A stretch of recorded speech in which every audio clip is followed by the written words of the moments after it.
Thang put out a really good video, and it's titled Molly Go Lightly Speaks on Getting Someone's Channel Deleted.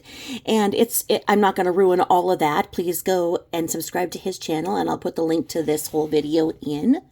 Now, this part is interesting, and I want it said because of all of the hate that I get when I put up a video about Molly. This is what you need to hear. And my comment, I will show it and explain it as well. I've gotten a lot when I do this because then they're like, oh no, you can make videos on Michelle and we came over here for that, but not this. You know, Michelle is controversial. Molly is not. No. There's a lot of backstory that you don't know, but then there's a lot that you do know, but you don't know the backstory.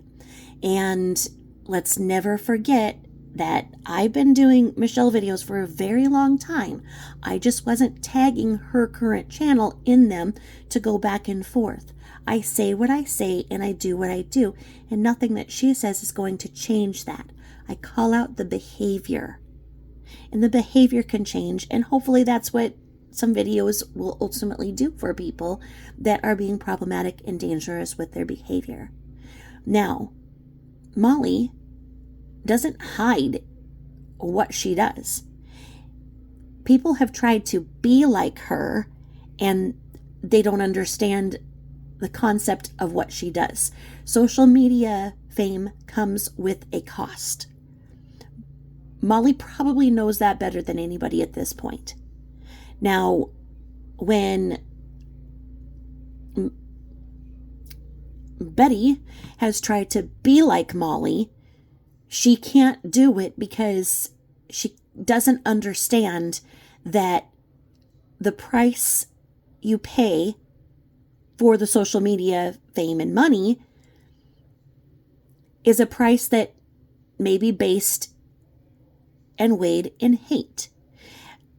Betty wants it all.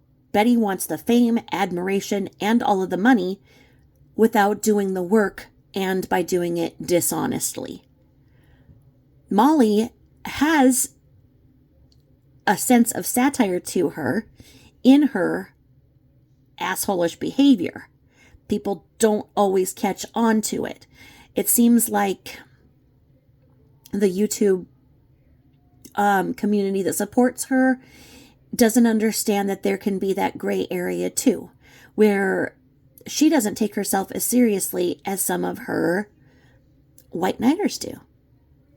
And at the end of the day, YouTube is not personal for me.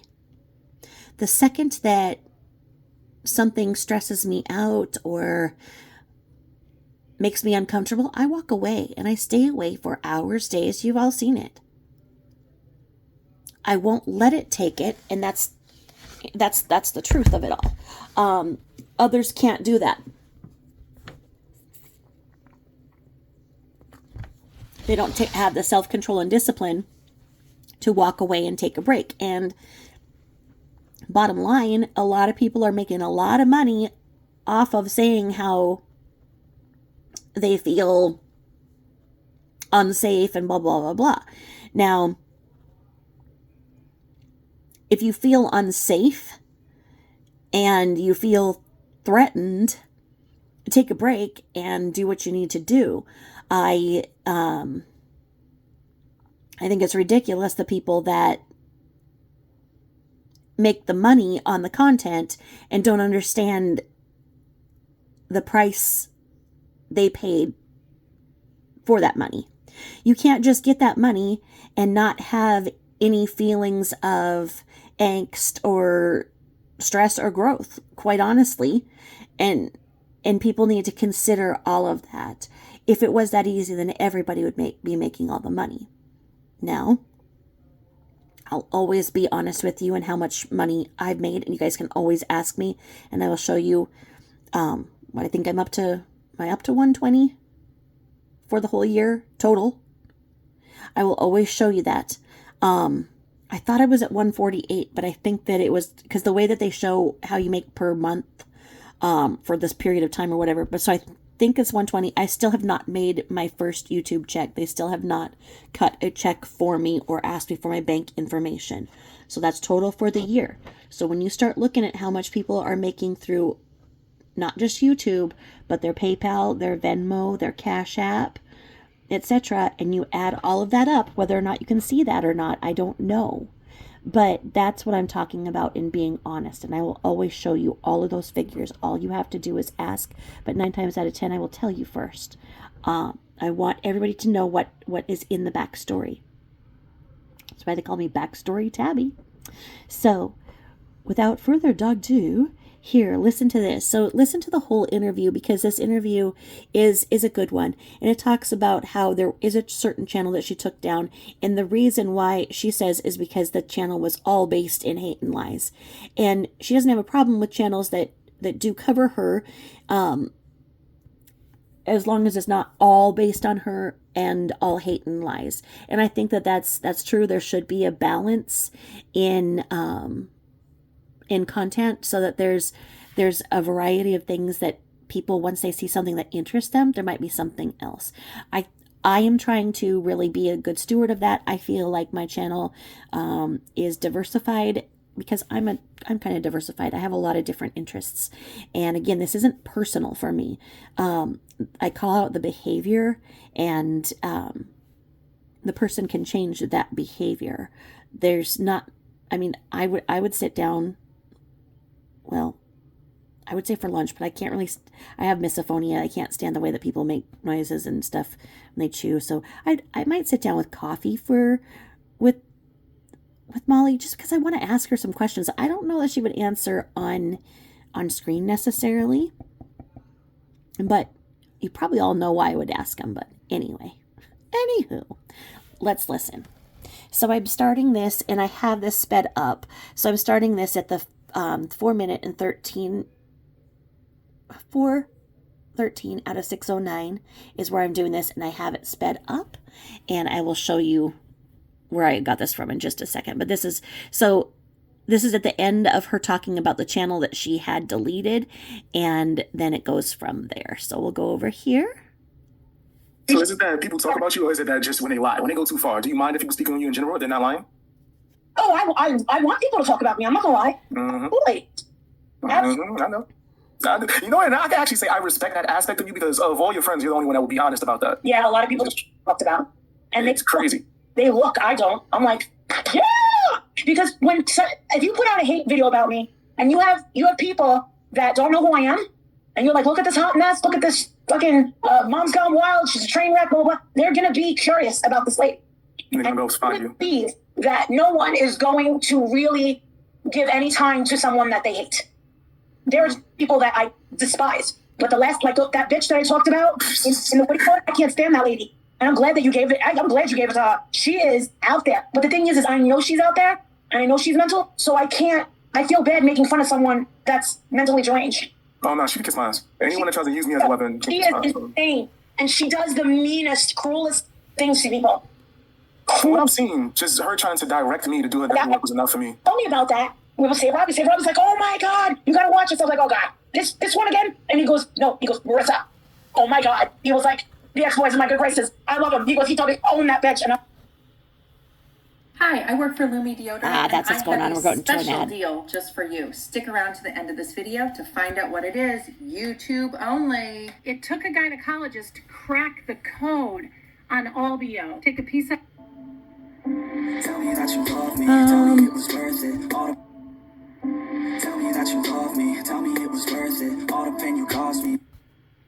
I suck at this, you guys. You know I do. I really suck. I'm trying to show you something. Let me see if I go back. Because then when I do stop, I go to the next one. Was this? Let me see. I don't think so. Well, anywho, this is a good video too. That Deets did. Is it finally the end of Betty and JLR's friendship? You can